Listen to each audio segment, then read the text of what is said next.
This video shows details of pull-up bar installation and, in case your door frame is hollow, instructions on how to reinforce the frame. First, step-by-step instructions on installing the bar. Before using the bar, it's important to choose the right location. Most residential doors have a hollow gap frame that will not hold a person. However, 100% of residential drywalls will provide an excellent support without sustaining any damage to the wall or paint.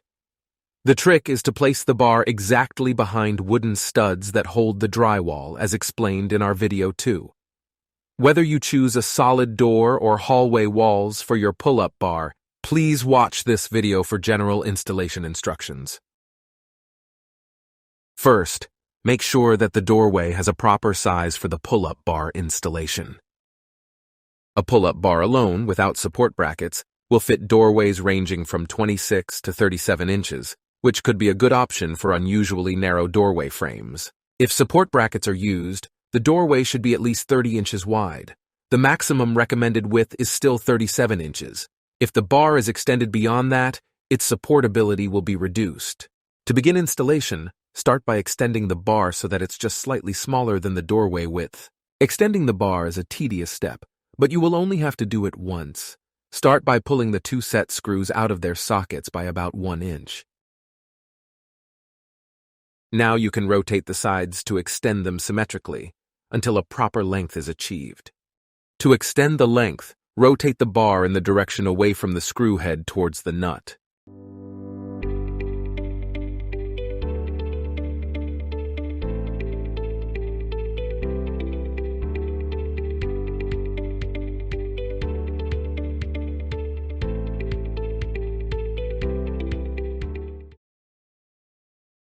After the bar is extended to an appropriate length, you can tighten it by rotating the center of the bar in the direction away from the screw head.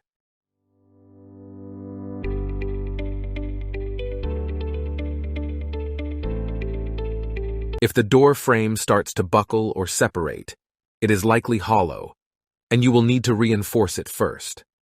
Please proceed to the section of the video on how to reinforce a hollow door. Here is what a hollow door looks like when the cover is removed.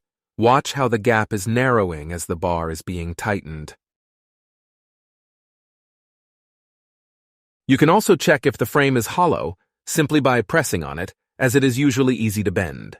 After reinforcing the door, the bar will not even require angled supports if the person's weight is below 200 pounds. However, such supports are recommended. If the door frame is firm, we can now proceed to installing the safety supports. To install the support, attach it to the bar and tighten the screw just a bit so that the support can still slide along the bar.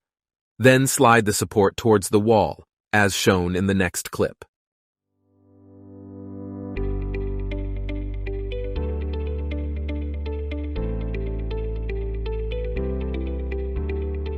During the first several uses of the bar, make sure that it is extended to the maximum tightness.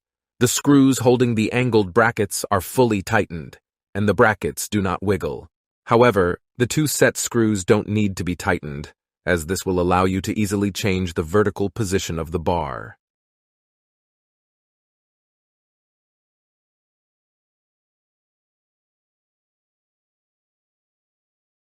In this section, we will provide simple, step-by-step instructions on reinforcing a hollow door frame. When this step is complete, your pull-up bar will be able to hold up to 680 pounds. Most door frames in modern houses and apartment buildings are hollow. Fortunately, there is an easy fix that won't require much time. As shown in the diagram on the right, wooden shims can be inserted to fill in the hollows. For shim installation, we are bringing our friend, an experienced carpenter, who explains the process in under 3 minutes. The first thing you want to do is cut along the edge here with your knife.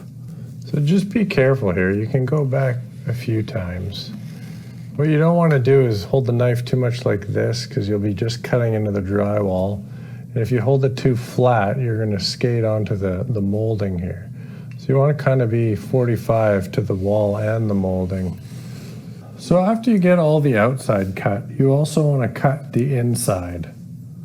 So So you just want to take your knife, and again, keep it kind of 45, and just cut along the inside. Now, it's not as imperative to make sure you get a perfect cut along here because it's not going to rip the wood apart, but it will rip the paper off the drywall if you don't get it cut all the way along there. So you'll see in the next step what we need to do. So you cut all the way along on the inside. So obviously you just want to take your time to be careful that you're not swerving your knife into the jam, because you're just creating more work for yourself by doing that. So now that you've got both sides of the casing cut, what you want to do is take the little flat bar and slide it in there. And then as it starts to separate, you want to notice any spots that still have a little bit of dap and cut those before you get too crazy with the pry bar, because if there's any bits attached, it will pull the paper away.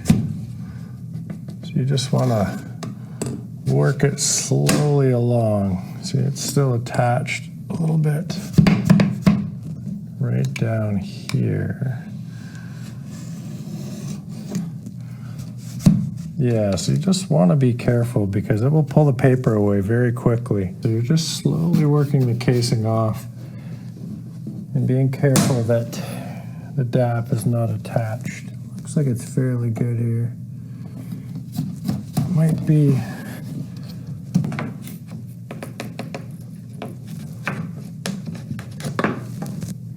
yeah, so let's come off in one piece.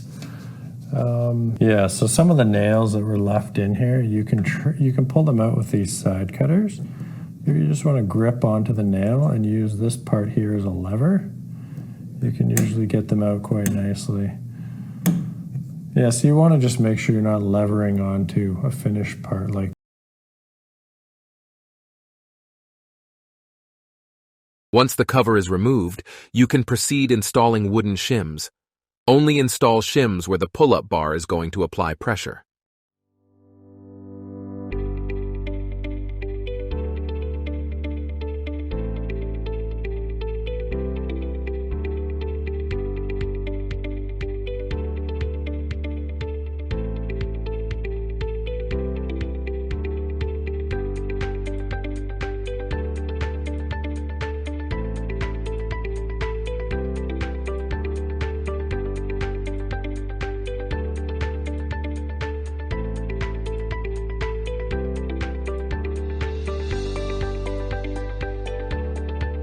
Thank you for watching.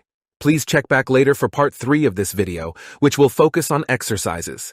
Enjoy your pull-up bar.